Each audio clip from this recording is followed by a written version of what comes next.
Voici comment certains perdent des années de vie. J'ai commencé ma série de vidéos en vous parlant des 3 portes principales par lesquelles le diable passe pour toucher à la vie des personnes. Dans la première vidéo, je vous avais dit que l'une des premières portes, c'était au niveau de la parole. Je t'invite à aller regarder cette vidéo. Je t'assure, tu vas être béni. La seconde porte dont je vous ai parlé de la voie du sang, de la porte qu'on appelle le sang. Troisièmement, j'aimerais te parler de cette voie que nous connaissons tous et qui est le sexe. Et puis par la grâce de Dieu, il y aura une 4e voie que je traiterai dans une prochaine vidéo que le Seigneur a mis dans mon cœur. Mais voici la 3e voie que j'aimerais te donner. Oui, si tu ne le savais peut-être pas, le sexe, je parle du sexe hors mariage, est l'une des voies favorites de l'ennemi, du diable pour toucher à la vie, non seulement des enfants de Dieu et même de ceux qui ne connaissent pas Dieu. En réalité, le diable n'a que faire que tu connaisses Dieu ou que tu ne le connaisses pas, car les lois spirituelles ne concernent pas seulement ceux qui connaissent Dieu ou ceux qui ne connaissent pas Dieu. Les lois spirituelles sont des lois qui doivent être connues de chacun. Et c'est pour ça d'ailleurs que nous disons, nul n'est censé ignorer la loi. Il en est de même par rapport aux lois spirituelles. Nul n'est censé ignorer comment fonctionne le monde spirituel. Et il y a un principe très intéressant que j'aimerais ici vous parler sur la base de la parole de Dieu concernant cette voie que l'on appelle le sexe. Pourquoi est-ce que la plupart des religions finalement semblent tout d'accord sur le fait que le sexe est un élément qui ne peut être consommé que dans le cadre du mariage. Pourquoi finalement lorsque nous regardons dans la plupart des religions, que ce soit musulman, que ce soit chrétien, que ce soit même bouddhiste, etc., l'élément du sexe est un élément très consensuel finalement lorsque l'on veut traiter de la spiritualité. Ici, j'aimerais peut-être non pas seulement parler aux chrétiens, mais j'aimerais parler à tous ceux qui ont à cœur de connaître comment fonctionnent les voies spirituelles. Et comprenez ceci, la Bible va dire ceci, j'aimerais lire la parole de Dieu. Dans 1 Corinthiens chapitre 6 au verset 19. Fuyez l'impudicité. Quelque autre péché qu'un homme commette, ce péché est hors du corps. Mais celui qui se livre à l'impudicité pêche contre son propre corps. Verset 19. Ne savez-vous pas que votre corps est le temple du Saint-Esprit qui est en vous, que vous avez reçu de Dieu et que vous ne vous appartenez point à vous-même. Ici, lorsque nous lisons ce passage, nous comprenons donc que la parole de Dieu nous dit quoi? Elle nous dit que tout autre péché que l'homme commet est en dehors de son corps. Mais le seul péché qui relie le corps au péché directement, ça s'appelle l'impudicité. Le seul péché qui existe, qui relie le corps de l'être humain, son corps, son âme et son esprit à l'acte même du péché qui est en train d'être commis, c'est par la voie du sexe.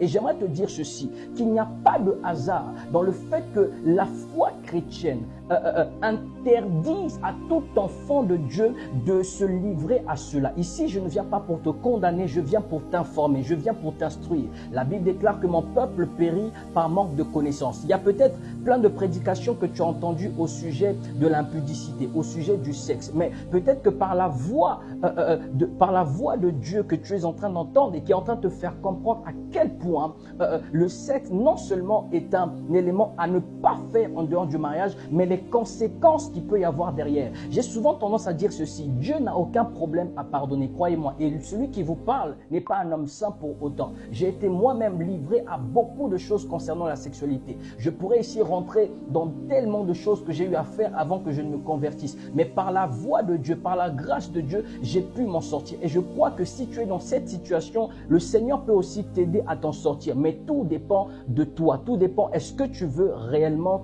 t'en sortir? Et je dis souvent la chose suivante, Dieu pardonne, mais c'est à l'homme de réparer.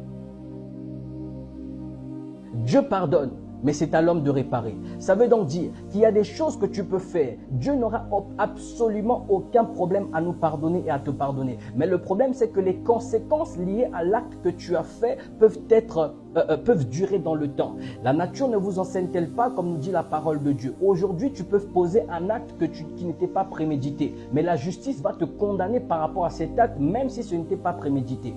Tu peux demander pardon, mais la loi va s'appliquer à toi car il y a un code pénal qui existe. Je ne sais pas si je parle à quelqu'un. J'aimerais entrer plus en profondeur en te donnant ici 4 conséquences directes liées au fait de vivre une vie d'impudicité. J'irai directement dans le vif du sujet en te parlant des 4 conséquences principales que nous retrouvons dans la parole de Dieu. Parce que 1 Corinthiens nous parle de fuir l'impudicité, mais 1 Corinthiens ne nous dit pas Pourquoi fuir l'impudicité? Certes, il nous dit que lorsque tu te livres à l'impudicité, en réalité, tu es en train de salir le corps, ton corps qui est devenu, en tout cas si tu t'es converti, ton corps n'est plus ton corps, mais ton corps est la propriété d'habitation de l'Esprit de Dieu. Alléluia. Ton corps est le lieu où l'Esprit de Dieu habite. La Bible dit ceci, soyez saints car je suis saint. La sainteté que Dieu te demande n'est pas une sainteté punitive, mais c'est une sainteté qui te permet de conserver la relation avec celui qui vit en toi. Je ne sais pas si je parle à quelqu'un. La sainteté que Dieu te demande, ce n'est pas parce que Dieu ne veut pas que tu te livres à toutes ces choses seulement. C'est parce que désormais ton corps devient le lieu d'habitation de sa présence. Et ici, j'aimerais te donner 3 ou 4 conséquences que nous retrouvons dans la parole de Dieu, tirées du livre des Proverbes. Allons dans Proverbes chapitre 5. C'est une lecture extraordinaire. Au verset 1, Salomon dit ceci. « Mon fils, sois attentif à ma sagesse.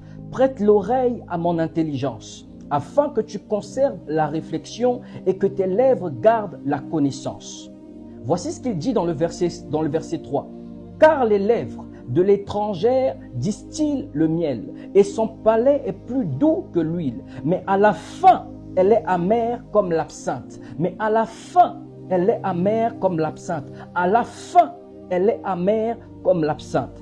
Éloigne-toi du chemin qui conduit chez elle et ne t'approche pas de la porte de sa maison, de peur que tu ne livres ta vigueur à d'autres et tes années à un homme cruel. » Ce passage est extraordinaire, je vais te le décortiquer. Je relis le verset 8. « Éloigne-toi du chemin qui conduit chez elle. Éloigne-toi du chemin. » Et ça rejoint un Corinthien qui dit « fuyez ». Bien aimé, j'aimerais te dire, il y a des choses avec lesquelles on ne négocie pas. On ne négocie pas avec la faiblesse.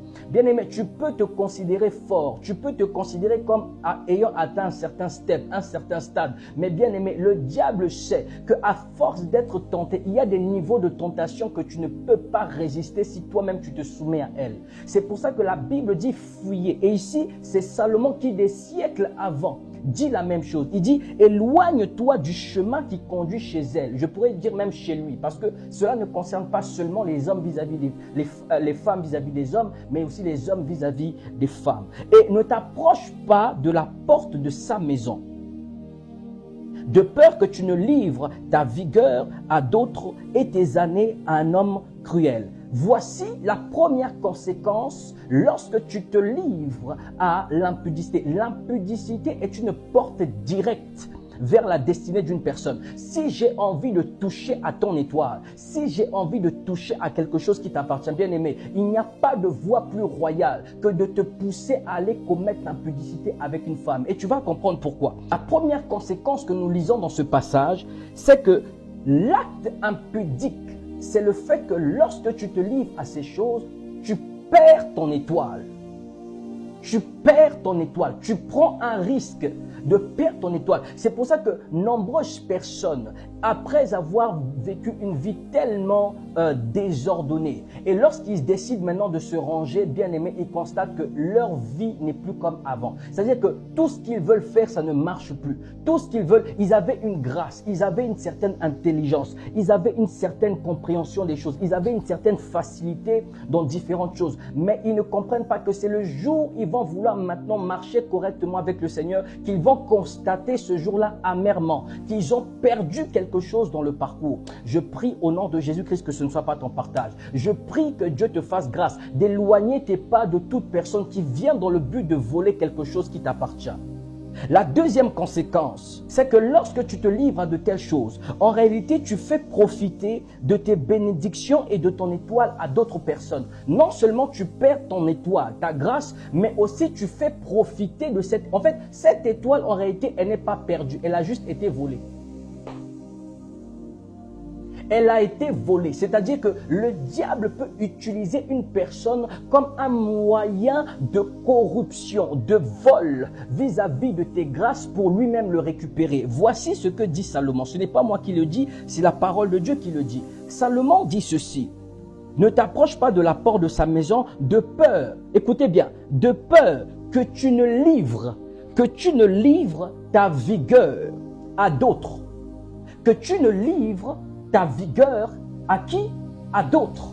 Ça veut donc dire que lorsque tu livres ta vigueur, cette vigueur, elle n'est pas perdue. Elle est prise par d'autres.